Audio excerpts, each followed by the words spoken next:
हरे कृष्णा। प्रेम से बोलिए लक्ष्मी नारायण भगवान की जय।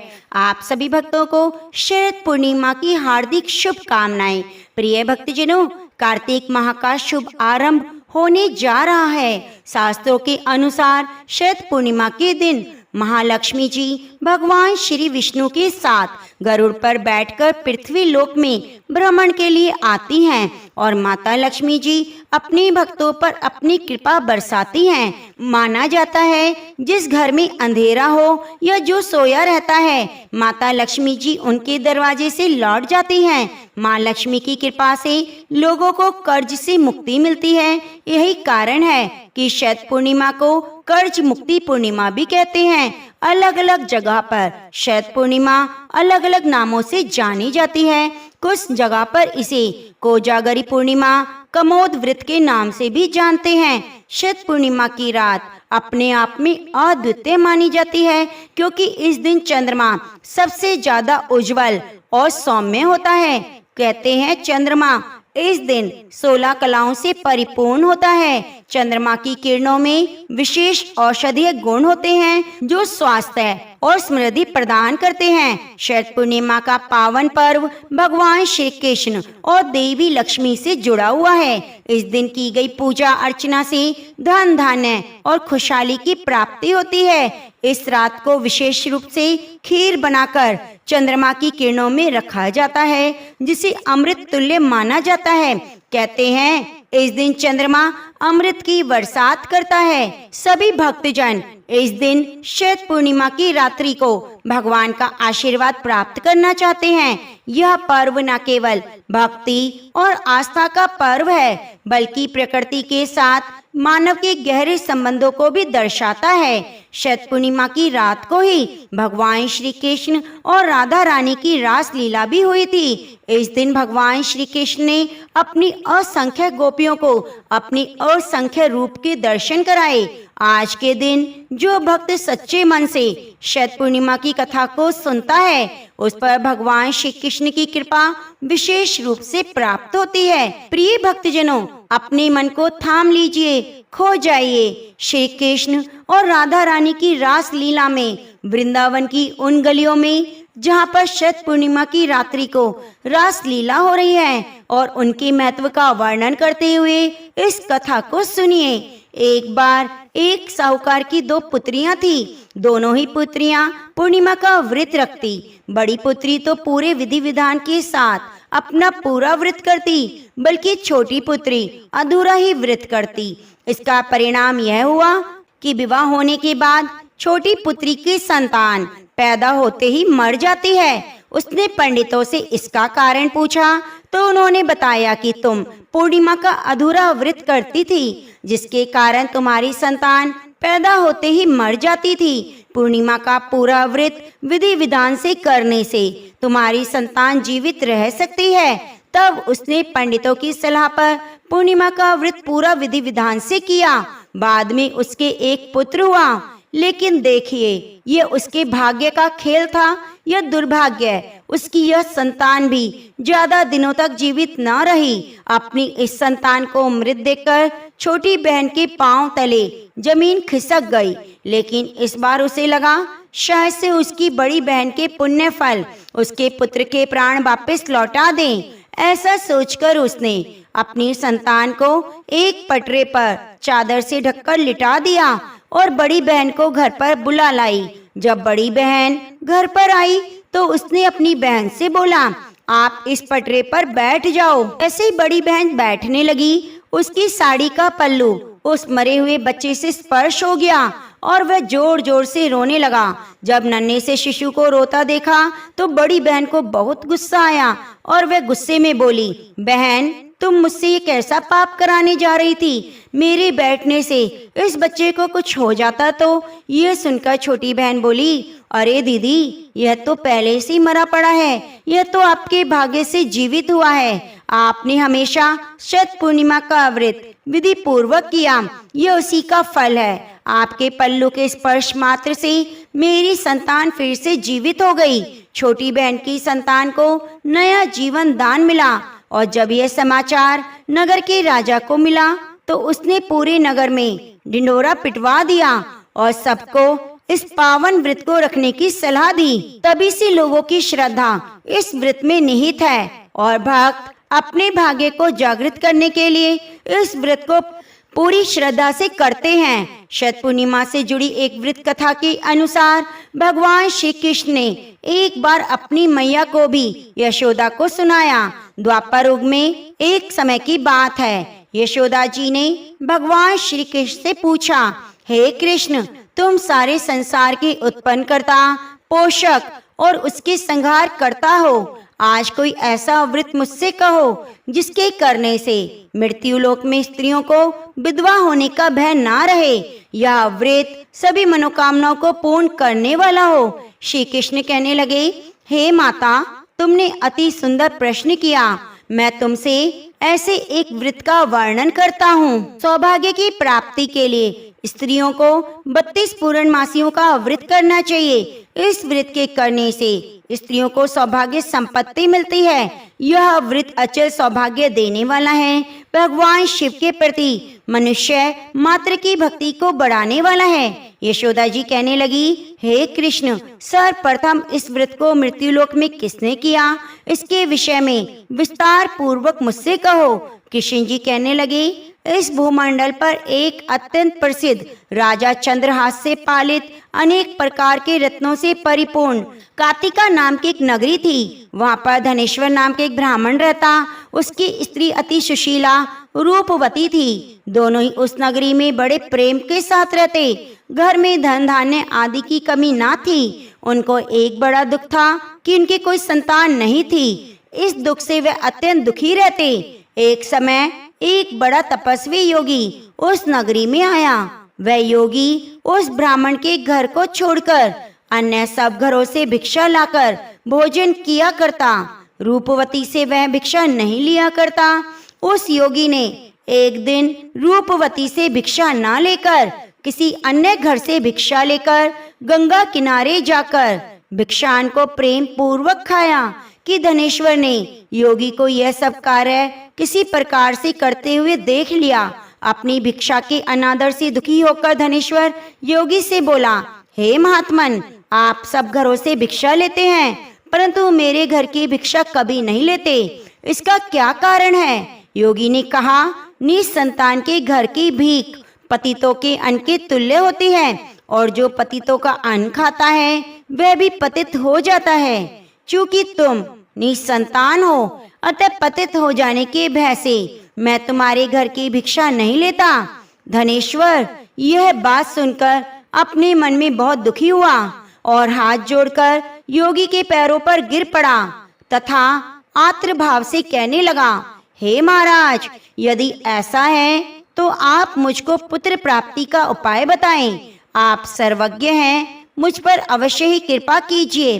धन की मेरे घर में कोई कमी नहीं परंतु मैं पुत्र ना होने के कारण अत्यंत दुखी हूँ। आप मेरे इस दुख का हरण करें, आप सामर्थ्यवान हैं। यह सुनकर योगी कहने लगे, हे ब्राह्मण, तुम चंडी की आराधना करो। घर आकर उसने अपनी स्त्री से सब वृत्तांत कहा और स्वयं तप के निमित्त वन में चला गया।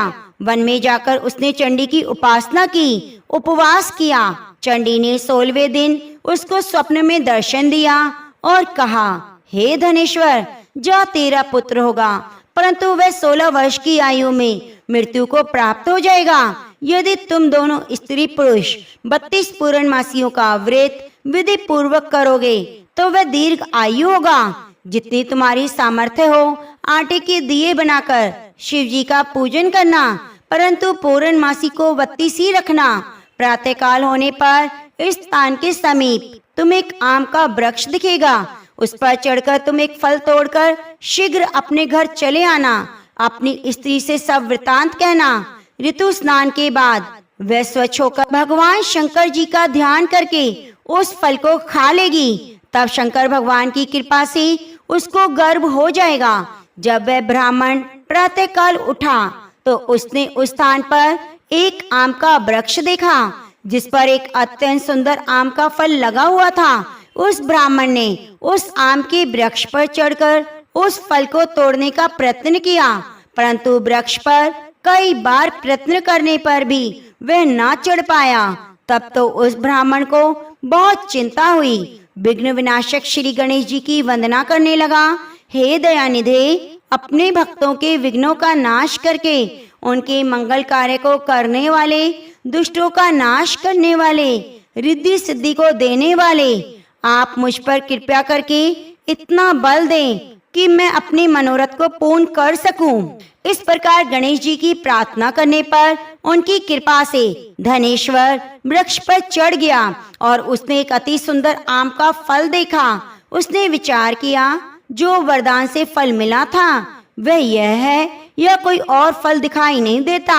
उस धनेश्वर ब्राह्मण ने जल्दी से उस फल को तोड़कर अपनी स्त्री को लाकर दिया और स्त्री ने अपने पति की कथा अनुसार उस फल को खा लिया। वह गर्भवती हो गई। देवी की असीम कृपा से उसे एक अत्यंत सुंदर पुत्र उत्पन्न हुआ, जिसका नाम देवीदास रखा गया।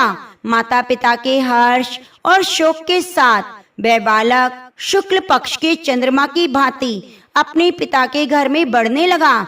भवानी की कृपा से वह बहुत सुंदर, सुशील और विद्या पढ़ने में निपुण था। दुर्गा जी की आज्ञा अनुसार उसकी माता ने 32 पूर्णमासी का व्रत रखना आरंभ किया, जिससे उसका पुत्र बड़ी आयु वाला हो जाए। 16वां वर्ष लगते ही देवीदास के माता पिता को बड़ी चिंता हुई कि कहीं उनके पुत्र की मृत्यु इस वर्ष ना हो जाए। इसलिए उन्होंने मन में विचार किया कि यदि यह दुर्घटना उनके सामने हुई तो वे सहन नहीं कर पाएंगे। उन्होंने देवीदास के मामा को बुलाया और कहा, हमारी इच्छा है कि देवीदास 1 वर्ष तक काशी में जाकर विद्या अध्ययन करे और अकेला नहीं छोड़ना, इसलिए साथ तुम चले जाओ।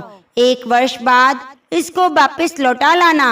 सब तैयारियां करके माता पिता ने काशी जी जाने के लिए देवीदास को एक घोड़े पर बिठाकर मामा के साथ भेज दिया, किंतु यह बात उसके मामा या किसी और से नहीं कही। धनेश्वर ने सपत्नी अपने पुत्र की मंगल कामना के लिए भगवती दुर्गा की आराधना और पूर्णमासियों का व्रत करना आरंभ किया।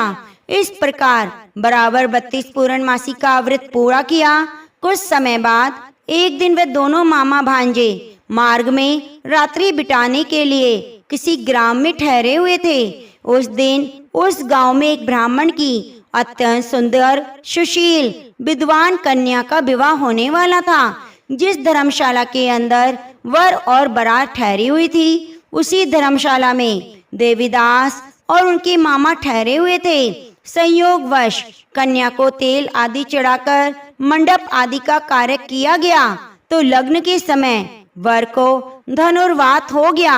उसके बाद वर के पिता ने अपने कुटुंबियों से परामर्श किया कि ये देवीदास मेरे पुत्र जैसा ही सुंदर है, मैं इसके साथ ही लग्न करा देता हूँ और बाद में विवाह के अन्य कार्य मेरे लड़के के साथ हो जाएंगे।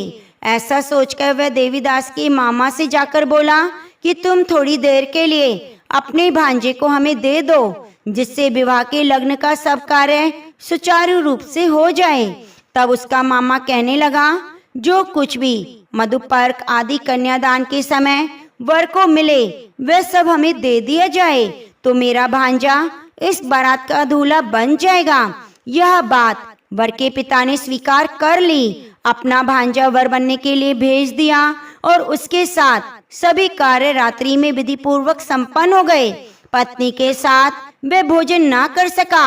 अपने मन में सोचने लगा, ना जाने ये कैसी स्त्री होगी। वह एकांत में इसी सोच में गरम निश्वास छोड़ने लगा तथा उसकी आंखों में आंसू आ गए। तब वधू ने पूछा, क्या बात है, आप इतने उदासीन और दुखी क्यों हैं? तब उसने सभी बातें वर के पिता और उसके मामा में जो हुई थी वह बता दी। तब कन्या कहने लगी, यह ब्रह्म विवाह के विपरीत कैसे हो सकता है? देव, ब्राह्मण और अग्नि के सामने मैंने आपको पति बनाया है, इसलिए आप ही मेरे पति हैं। मैं आपकी ही पत्नी रहूंगी। तब देवीदास ने कहा, ऐसा मत करिए, क्योंकि मेरी आयु बहुत थोड़ी है। मेरे बाद आपकी क्या गति होगी? इन बातों को अच्छी तरह विचार लो। परंतु वह दृढ़ निश्चय वाली बोली, आपकी जो गति होगी वही मेरी गति होगी। हे स्वामी, आप उठिए, भोजन करिए, निश्चय आप भूखे हैं। इसके बाद देवीदास और उसकी पत्नी ने भोजन किया और साथ में सोए। प्रातःकाल देवीदास ने अपनी पत्नी को 3 नगों से जड़ी हुई एक अंगूठी दी, एक रुमाल दिया और बोला, हे प्रिय, इसे ले लो, संकीर्ष समझकर स्थिरचित हो जाओ। मेरा मरण और जीवन जानने के लिए एक पुष्प वाटिका बना लो, उसमें सुगंधी वाली एक नव मल्लिका लगा लो। प्रतिदिन जल से सींचा करो और आनंद के साथ खेलो, कूदो, उत्सव मनाओ। जिस समय जिस दिन मेरा प्राणांत होगा, ये फूल सूख जाएंगे। जब ये हरे हो जाएं, तो जान लेना मैं जीवित हूँ। यह बात निश्चय करके समझ लेना, इसमें कोई संशय नहीं। यह समझाकर वह चला गया। प्रातःकाल होते ही वहाँ गाजे बाजे बजने लगे। जिस समय विवाह के कार्य समाप्त करने के लिए वर और बराती मंडप में आए, तो कन्या ने वर को भली प्रकार से देखकर अपने पिता से कहा, यह मेरा पति नहीं, मेरा पति वही है जिसके साथ रात्रि में मेरा पानी ग्रहण हुआ। इसके साथ विवाह नहीं हुआ। यदि वह वही है तो बताए, मैंने इसको क्या दिया। मधुपर्क और कन्यादान के समय जो मैंने आभूषण इन्हें दिए, उन्हें दिखाए, और रात में मैंने क्या गुप्त बातें कही, वह सब बताए। पिता ने उसके कथा अनुसार वर को बुलवाया। कन्या की सब बातें सुनकर वह कहने लगा, मैं नहीं जानता, और शर्मिंदा होकर वहां से चला गया।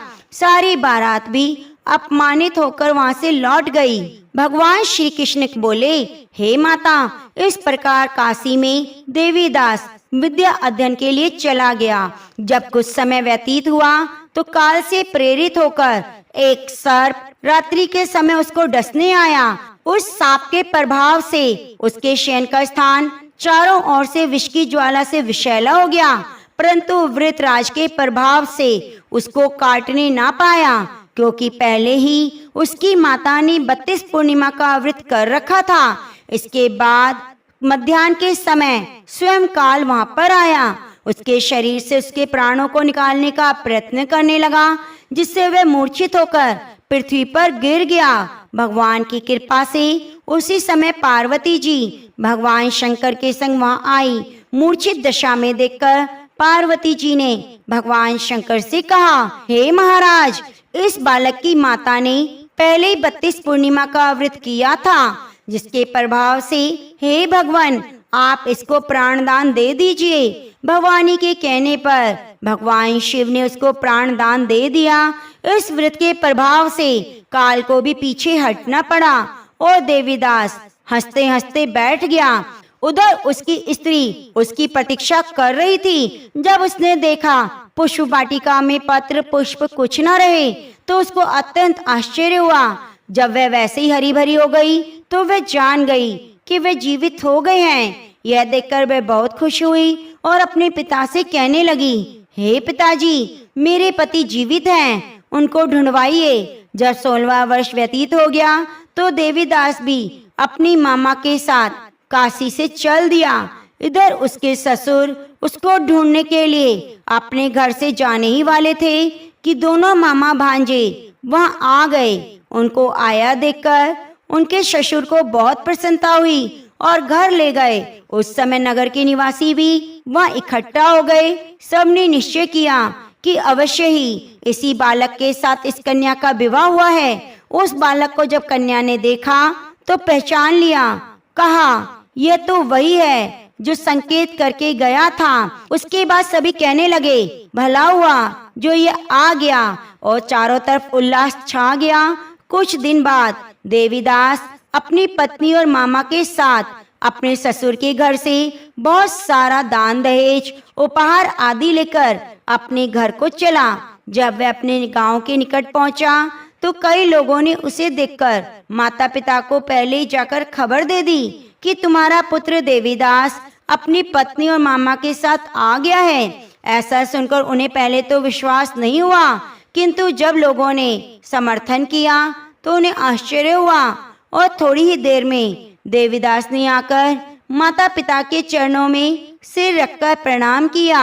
उनकी पत्नी ने अपने सास ससुर के चरणों को स्पर्श किया तो माता पिता ने अपने पुत्र और पुत्र वधू को हृदय से लगा लिया। अपने पुत्र और पुत्र वधू के आने की खुशी में धनेश्वर ने बड़ा भारी उत्सव किया, ब्राह्मणों को बहुत दान दिया। कृष्ण जी कहते हैं, इस प्रकार धनेश्वर 32 पूर्णिमाओं के व्रत के प्रभाव से पुत्रवान हो गया। जो भी स्त्रियां इस व्रत को करती हैं वे जन्म जन्मांतर में वैधव्य का दुख नहीं भोगती और सदैव सौभाग्यवती रहती हैं। यह मेरा वचन है, इसमें कोई भी संदेह नहीं।